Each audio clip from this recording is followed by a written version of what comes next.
नमस्कार आदाब, मैं हूं सईद अंसारी आपके साथ और आप देख रहे हैं मसीहा टीवी न्यूज़। मसीहा टीवी न्यूज़ में आप सभी का स्वागत है। आइए देखते हैं आज की ताज़ा रिपोर्ट। आरा हॉस्पिटल की जिम्मेदारी लेकर वहां कोरोना से मुताल्लिक आप लोग रिफाई काम करेंगे, वो सिलसिला कहां तक पहुंचा? हमने 2 कमेटी बनाई है, एक साथी निहाल अहमद रिलीफ कमेटी, एक बुलंद इकबाल मेडिकल हेल्प कमेटी। तो बुलंद इकबाल मेडिकल हेल्प कमेटी की तरफ से हम कारपोरेशन से और जो हॉस्पिटलों के मालक हैं, क्योंकि जो हालात शहर में हो गए हैं, दिन ब दिन कोरोना के पेशेंट बढ़ते जा रहे हैं और इंतजामिया या कारपोरेशन ये पूरी तरह तैयारी से नहीं है। तो ऐसे हालात में हमारी भी कुछ जिम्मेदारी है, ये शहर हमारा है, इसलिए हमने ये सोचा कि यार हमने कुछ डॉक्टरों से बातचीत की और ये तय हुआ कि यार एक हॉस्पिटल हम खुद ले लें। मगर ऐसा है कि कोविड का हॉस्पिटल कोई भी शुरू करने से पहले वो कारपोरेशन या इंतजामिया उसको हायर करी है और जब तक वो इजाजत नहीं देती उस वक्त तक उसको शुरू नहीं किया जा सकता। तो हमने ऑफिशियली कमिश्नर को लेटर दिया, मगर कमिश्नर की अदली बदली का मामला चलने की वजह से कापड़नी साहब डिप्टी कमिश्नर जो है उन्होंने कहा कि यार मुझे डायरेक्ट लेटर दो। हमने उनको भी लेटर दिया, पंकज असिया साहब को भी लेटर दिया, जिसको 5-6 रोज हो गए, मगर उसमें टाल मटोल की ही पॉलिसी आई। जबकि हमने उनको कहा कि हम डॉक्टर की टीम भी हमारी होंगी, उसमें जो फंडिंग लगेंगी वो भी हम करने वाले हैं, तो आपको देने में कोई दिक्कत नहीं होना चाहिए।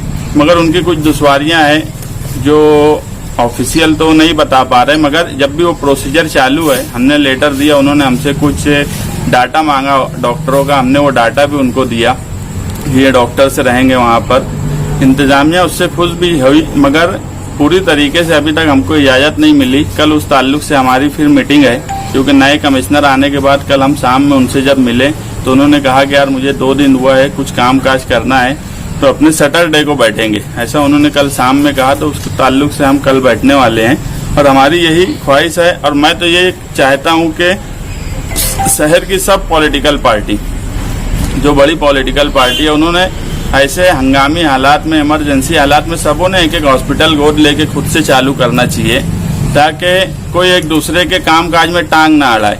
इसमें कोई हमारा मकसद वाहवाही लूटने का नहीं है।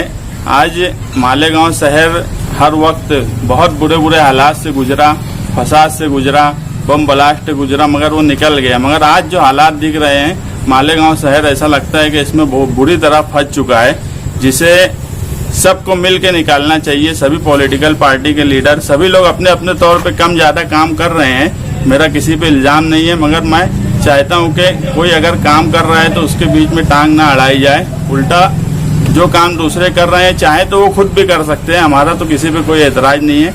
आज शहर को सबको लेकर मिलजुल कर इंतजामिया के साथ और सारे पॉलिटिकल लीडरों को एक साथ मिलकर, उसमें मुफ्ती साहब भी हों, शेख आसिफ साहब भी हों, यूनुस ईसा फैमिली के भी लोग हों, सभी लोगों ने मिलजुल कर काम करना चाहिए। किसी को फिलहाल इख्तिलाफ या सियासी बात नहीं करना चाहिए। रिलीफ तकसीम हुई, इसकी तादाद और कौन से एरिया में और किस तरह बढ़ेगी? रिलीफ के ताल्लुक से साथी निहाल अहमद रिलीफ कमेटी के ताल्लुक से हमने किट बनाई है।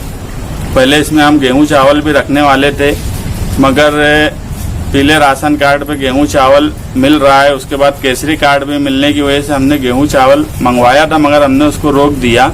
और हम अभी जो है खजूर, दाल, चना, शक्कर, चाय पत्ती और दूसरे जो रोजमर्रा में पकाने के लिए सामान लगते हैं, उसकी किट बनाकर खजूर ये सब, ताकि रमजान का भी एक मामला हो जाए, और वो किट दे रहे हैं। हमने शहर भर से जो हमारे वर्कर हैं उनसे हमने लिस्ट मंगाई है कि जो जिनको जरूरत है, ऐसे लोग कम से कम 90% सही जगह पर रिलीफ का काम जाए, ऐसी हमारी कोशिश है। और हम शहर भर से थोड़े थोड़े उनसे लिस्ट मंगाए हैं, जिसपे हम अब देना शुरू कर दिए। 2 दिन में इंशाल्लाह हम शहर भर में जहाँ जहाँ भी रिलीफ हमारे पास लिस्ट आई है उन तक हम पहुँचाने की कोशिश करेंगे। तादाद क्या है?